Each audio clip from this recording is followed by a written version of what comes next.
గురుగారు ప్రయాణాలు క్షేమదాయకంగా, లాభదాయకంగా కొనసాగాలి అని అంటే ఏ తిథులలో, ఏ వారాల్లో ప్రయాణం చేయాలి? తిథి వారములకు సంబంధించి తిథిశూల వారశూల అంటూ సంప్రదాయ పురాతన జ్యోతిషం కొన్ని శ్లోకాలను తెలియజేస్తుంది.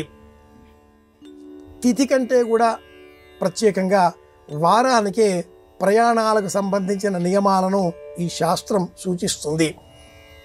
తిథి వారాలకు సంబంధించిన ప్రయాణ చక్రం కూడా ఒక ప్రత్యేకంగా ప్రయాణ చక్రం వేయబడి ఉన్నది. ఈ క్రమంలో అష్టమి నవమి ఈ తిథులలో ప్రయాణం ప్రారంభం చెయ్యరాదు.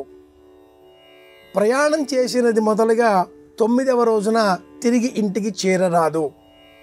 ప్రయాణ నవమి, ప్రవేశ నవమి, తిథి నవమి ఇలా త్రివిధ రూపాలలో నవమి తిథిని వర్జించాలి అంటుంది సంప్రదాయ జ్యోతిష విజ్ఞానం. ఇది కాకుండా నపూర్వే శని సోమేచ తూర్పు దిక్కుకు సోమ శనివారాలలో ప్రయాణం ప్రారంభం చెయ్యరాదు. నగురోర్ దక్షిణస్తథా గురువారం నాడు దక్షిణం దిక్కుకు ప్రయాణం చెయ్యరాదు. నపశ్చాత్ భాను శుక్రేచ పడమర వైపున ఆదివారం శుక్రవారం ప్రయాణం ప్రారంభించరాదు. నోత్తరే బుధ మంగళే ఉత్తరం వైపుగా బుధ మంగళవారాలలో ప్రయాణం ప్రారంభించరాదు. మరి ఎప్పుడు ప్రారంభిస్తే ఏ దిక్కుకు మనకు లాభదాయకంగా ఉంటుంది?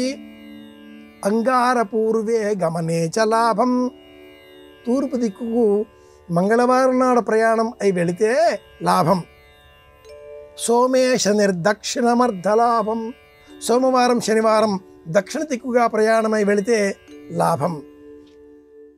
బుధౌ గురౌ పశ్చిమ కార్యసిద్ధి బుధవారం గురువారం పడమర వైపుగా వెళితే కార్యసిద్ధి.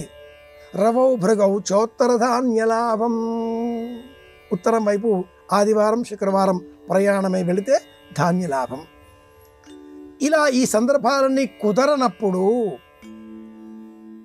శనివారం నాడు ప్రయాణం తూర్పు వైపుగా శనివారం వెళ్ళకూడదు, కానీ వెళ్ళాలి. అలాంటప్పుడు వర ప్రయాణం అనే పేరిట శుక్రవారం సాయంత్రమే మన సూట్ కేసు బ్యాగు అంతా సర్దుకొని ప్రయాణమే బయలువెళ్ళి బంధువుల ఇంటిలో, పక్కవారి ఇంటిలో, ఎదురింటిలో ఆ సామాగ్రిని న్యాసంగా భద్రంగా ఉంచి తిరిగి మన ఇంటికే వచ్చి నిద్రించి ఉదయమే లేచి ప్రయాణమై ఆ ప్రయాణ సంభారాలు ఉంచినటువంటి బ్యాగులు పట్టుకుని వెళితే ఇది పరప్రయాణం, ప్రయాణ దోషం లేదు. దీన్నే నిర్ఘ్యం పెట్టడం అంటారు. న్యాసం పెట్టడం గ్రాంధికమైన పుస్తకస్థమైన శబ్దం. నిర్ఘ్యం లోకంలో వ్యవహారంలో ఉన్న పదం.